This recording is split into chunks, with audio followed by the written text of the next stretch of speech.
আজকে রবিবার, সকাল সকাল ঘুম থেকে উঠে আগে একটুখানি চুলটা আঁচড়ে নিচ্ছি। অনেকদিন বাড়ি ছিলাম না, বাড়ির পুরো একদম শোচনীয় অবস্থা। চারিদিকে নোংরা ধুল ধুলো পরিষ্কার করতে করতে আমার তো একেবারে নাল মানে হাল নাজেহাল হয়ে গেছে। তো যা হোক, এবার সকালবেলা উঠে একটুখানি আগে চুলটা আঁচড়ে নিচ্ছি। চুলটা না কেটে ফেলেছি।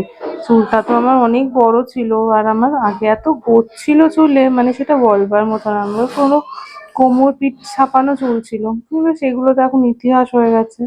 তো কি আর করা, যে কটা মাথায় বেঁচে আছে সেই কটাকে একটু আর কি যত্ন আত্তি করা। তো ওগুলো আর কি চুলগুলো একটু আঁচড়ে নিচ্ছি, তারপরে একটুখানি গিয়ে বাড়ির সমস্ত আর কাজগুলো করব।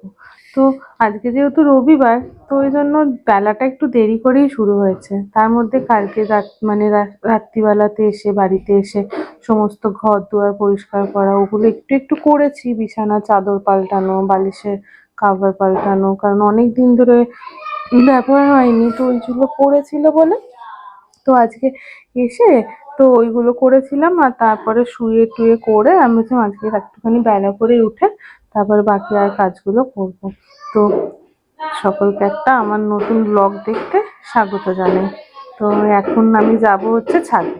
তো ছাদে গিয়ে করব কি, একটুখানি ছেলেগুলোর মুখটাকে ধুইয়ে নেব। আজকে ওয়েদারটা কিন্তু দারুণ, একে তো ছুটির বার, তার মধ্যে আবার এত মানে চারিদিকটা মেঘলা করে আছে। আমার না মেঘলা ওয়েদার খুব ভালো লাগে, জানেন তো। মানে ছোট্টবেলা থেকে মেঘলা দিনে বাড়িতে বসে থাকবো, গল্পের বই পড়বো, এগুলো খুব ভালো লাগতো। তো এই যে দেখছেন সিঁড়ির তলায় এক গাদা জামা কাপড় দায়ী হয়ে পড়ে রয়েছে, আমাদের দিদি আসবে তারপরে সব করবে। ঘরটা মোটামুটি পরিষ্কার করে রেখেছে। আর ওই যে ছোট পাখাটা দেখছেন, ওটা ভাবছি ঠাকুর ঘরেতে লাগাবো, মানে ওর জন্য ব্যবস্থা করে কিনে নিয়ে এসেছিলাম। ইলেকট্রিশিয়ান দাদা এসেও ছিল, কিন্তু তারপরে সেদিনকে রাত্রি হয়ে গেছিল বলে বললো পরে আসবো। তারপর তো বাড়িতে ছিলামও না। আর এই নতুন ছবিটা আমি পছন্দ করে অনলাইন থেকে কিনেছি, জগন্নাথ প্রভুর ছবিটা তার পরিবারের সাথে। তো এই দিকগুলো একটুখানি ঘুরে নিচ্ছি। যে সকালবেলা না একটা জিনিস আমার প্রথমেই নজর করতে হয়, সেটা হচ্ছে কোথাও টিকটিকি পটি পড়ে আছে কিনা, কারণ বাড়িতে দুটো ছোট বাচ্চা তো এত মানে অগোছালোর মধ্যে যদি ওইগুলো আমি দেখতে পেলে আগে ফেলে দিই। আর আমার বাড়িতে এত টিকটিকির উৎপাত যে কি বলবো। তার মধ্যে সকাল থেকে ছেলেগুলো উঠেই আগে সমস্ত খেলনা আমাদের এই বসার জায়গাটার মধ্যে ছড়িয়ে দিয়েছে। তো এই সমস্ত কিছু করতে করতে দুপুরে রান্নার আয়োজনের মধ্যেও চলে এসেছি। তো আমার রান্নার দিদি চলে এসেছে। তো এখন রান্নার সমস্ত জিনিসগুলো একে একে বের করে নিচ্ছি। আজকে পুরো সপ্তাহ বাজারটাই ও করে নিয়ে চলে এসেছে, যেহেতু এরপর আবার আমার স্কুল থাকবে, ওর অফিস থাকবে, তো ওর জন্য এখন বাজারটা করে নিয়ে চলে এসেছে। তো রিনা দি আমাদেরকে একটুখানি সাহায্য করে দিচ্ছে, সবকিছু গুছিয়ে বাগিয়ে রেখে দেবো, যেটুকু আজকে রান্না হবে সেটুকু হবে, আর বাকিটা তো তারপরে ফ্রিজে তোলা থাকবে। চিকেন নিয়ে এসেছে আজকে, তার সাথে একটু সলিড পিসও নিয়ে এসেছে। আমি না চিলি চিকেন খেতে খুব ভালোবাসি, ঘরে বানানো চিলি চিকেন হলে তো সেটা আরোই ভালো লাগে। তো ওর জন্য যখন সলিড পিসটা একটু বলি আলাদা করে আনতে, এমনি ঝোলের মাংসের মধ্যে না সলিড পিসটা ভালোও লাগে না, তো ওটাও একটা কারণ। আর এইদিকে একটা বড় কাতলা মাছ নিয়ে এসেছে। কাতলা মাছটাও না, এটা এখন ইলিশ মাছের প্যাকেটটা করলো, ইলিশ মাছটা ভীষণ ভালো পেয়েছে। তো বললো এখন ছিল বাজারে, তো একটা নিয়ে এসেছি। তো আমি দেখছি মাছটা বেশ ফ্রেশ রয়েছে, খুব তাজা। মানে ইলিশ মাছের মধ্যে এত রক্ত দেখেই বুঝতে পারছি যে মাছটা খুব তাজা মাছ ছিল। যা হোক, দামটা এখন একটুখানি বেশিরই দিকে, কিন্তু আস্তে আস্তে হয়তো কমে যাবে। আর এইদিকে নিয়ে এসেছে কাতলা মাছ আর মাছের ডিম। মাছের ডিমের বড়া আর মাছের ডিমের ভাজা খেতে খুব ভালো লাগে। যা, বাটিটা হাত থেকে পড়ে গেল। আর একটু চিংড়ি মাছও নিয়ে এসেছে। এই চিংড়ি মাছটা বাছতে পারি আমার অনেকটা সময় চলে যাবে। চিংড়ি মাছটা বেছে নিলে অনেকটা কাজ কমে যাবে। আর এদিকে একটু কাতলা মাছ নিয়ে এসেছে, কাতলা মাছের মাথাও এনেছে। আর আজকে সকালবেলা ওকে বাজার থেকে বলেছিলাম পারলে কোনো শাক আনবে, নোটে শাক আনলে তো খুব ভালো হয়। আমার না নোটে শাকের চচ্চড়ি, সমস্ত সবজি বড়ি, তার মধ্যে একটু কুমড়ো, বেগুন, বড়ি সবকিছু দিয়ে আর মাছের মাথা দিয়ে খেতে খুব ভালো লাগে।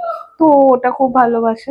তো এখানেও এখন ও মিস্ত্রিগিরি করতে বসে পড়েছে, যেহেতু বাড়িতে অনেক দিন ছিলাম না। তো ওই জন্য আমাদের ইনভার্টারটায় না ওই জল দিতে হয়, সেটা অনেকটা লেভেলটা কমে গেছিল। তো ওকে বললাম তুমি তাহলে দিয়ে নাও। তো এই দিক থেকে ও কি করছে আমি একটু দেখতে এসেছি। তো এসে দেখছি যে জল দিচ্ছে। ওকে বললাম তুমি খালি চোখে কিন্তু করো না। ও এতক্ষণ চশমা না পরে করছিল, কিন্তু মনে হলো যদি জলে ছিটে টিটে চোখের মধ্যে ছিটিয়ে আসে তো যদি প্রবলেম হয়ে যায়, তো বললাম যে তুমি চশমাটা পরে নাও। তো ওকে একটুখানি বলে তারপরে আমি এদিকে রান্নাঘরের দিকে চলে আসলাম। রিনাদি ওইদিকে বাকি জিনিসগুলো গোছাচ্ছে, ততক্ষণ আমি চিংড়ি মাছগুলো বেছে নিচ্ছি। চিংড়ি মাছের সমস্ত কিছুই আমার খুব ভালো লাগে। বড় চিংড়ি মালাইকারিও যেমন ভালো লাগে, আবার ছোট চিংড়ি সেগুলোকেও তরকারির মধ্যে দিয়ে ভাজা সমস্ত কিছু ভালো লাগে। মানে চিংড়ি মাছ হচ্ছে এমন একটা মাছ, একে পোকা যে কেন বলে ভগবানই জানে, কিন্তু ওই আর্থ্রোপড বলে আর কি বৈজ্ঞানিক ভাষায়।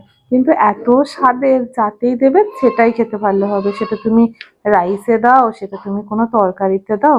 তো আমার চিংড়ি মাছ ভীষণ প্রিয়, আর আমার ছেলে দুটোরও চিংড়ি মাছ ভীষণ প্রিয়। কিন্তু এই না মাছগুলো আজকে ছাড়াতে ছাড়াতে আমার হাতের মধ্যে যে রসটামটা থাকে না, মাছের একটা শক্ত কেমন কাটা মতো থাকে, হাতের মধ্যে ফুটে গিয়েছিল। তো তারপরে যা হোক সেরকম ব্যথা কিছু হয়নি, কিন্তু যেই মুহূর্তে হাতের মধ্যে লাগলো খুব টাটিয়ে গিয়েছিল হাতটা। তো এখানেও আমার পাশে বসে বসে আমি মাছ ছাড়ানো দেখছি আর দুজনে বসে বসে গল্প করছি। রবিবার দিনগুলো আসবো আসবোই ভালো, আসলে যে কিভাবে হুড়মুড় করে কেটে যায়, আবার তো তারপরে সোমবার চলে আসে। ওর জন্যই আর কি, মানে রবিবার দিনের থেকে, রবিবারের আগের দিন বা শনিবার দিনের থেকে শুক্রবারটা আমার কাছে বেশি স্পেশাল লাগে, মানে অ্যাকচুয়াল ছুটির দিনের থেকে। তো এখন একটু নিচেটায় যাচ্ছি, আমাদের ওই পিছনের দিকের যে জায়গাটা রয়েছে ওই জায়গাটাতে না একটুখানি ভাবছি কি না একটু সবজি চাষ করব। সবজি মানে বিশেষ কিছু না, একটু শাক আনাজপাতি বিনা সারে যদি হয়, তো সেইটাই একটুখানি দেখতে যাচ্ছি। একজনকে বলেছি, তিনি কাজ করছেন, পরিষ্কার করছেন কাকু আমাদের। তো এইখানটা দেখছি পুরো একদম অনেকটা জায়গা হয়ে রয়েছে। কাকু কাজ হয়ে গেছিল, তারপর চলে গেছিল, আমি তারপর স্নান ধান করে একদম একটু ফ্রেশ হয়ে গিয়েছি, এরপরে ছেলে দুটোকে খাওয়াবো। এই সমস্ত কিছু করতে করতেই দুপুরবেলা প্রায় 2টো মতো গড়িয়ে গিয়েছে। তো আমি ভাবছি তাই যে সকালবেলা উঠলাম আর আমার রবিবারের অর্ধেক দিনটাই চলে গেল, কালকে আবার সোমবার। তো চলুন দেখাই আপনাদের দুপুরে আজকে কি কি রান্না হয়েছে।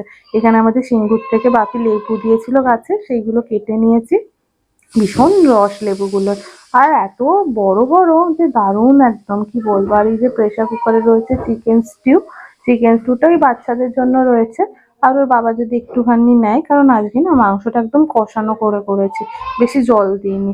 আর এই যে যেটা বললাম ওই যে নোটে শাকের কুমড়ো বেগুন বড়ি মাছের মাথা দিয়ে তরকারি করেছি, আর এখানে মাংসটা পুরো কষা কষা করেছি, আমার কষা মাংসটাই বেশি ভালো লাগে। এবার ওর বাবার যদি ভাত দিয়ে মেখে খেতে একটু অসুবিধা হয়, সেই জন্য একটুখানি করেছি কি আমি স্টুটা বেশি করে করেছি, যদি নেয় তাহলে নিয়ে নেবে। আর এখানে মাংসটা কষা করে করেছি, বেশি জল দিইনি। আর নামানোর সময় ওই ধনেপাতা কুচি দিয়ে নামিয়ে রেখেছি। ভেবেছিলাম একটু স্যালাড কাটবো, কিন্তু আর ভাল লাগছে না, বেলাও অনেকটা হয়ে গিয়েছে। তো এখন যাই হোক, এবার সমস্ত খাওয়ার অ্যারেঞ্জমেন্ট করতে চলে যাব। আমার না পেতলে কড়াইতে রান্না করতে খুব ভালো লাগে, পেতলের কড়াই পেতলের হাঁড়ি এই জিনিসগুলো মনে হয় রান্না করলে যেন সেগুলো স্বাদ আরো বেড়ে যায়। তো আপনারাও কমেন্টে জানাবেন আপনাদেরও কি তাই মত। তো এখানে এখানে এসে খাওয়া দাওয়ার পরে একটুখানি বারান্দার এই জানলাটার কাছটায় দাঁড়িয়েছি। বাড়িতে তো অনেক কয়েকদিন ছিলাম না, নয়নতারা গাছটা দেখছিলাম একদম পুরো নেতিয়েই পড়ে গিয়েছিল, কিন্তু কালকে এসে একটুখানি জল দিতেই আবার সতেজ হয়ে গিয়েছে।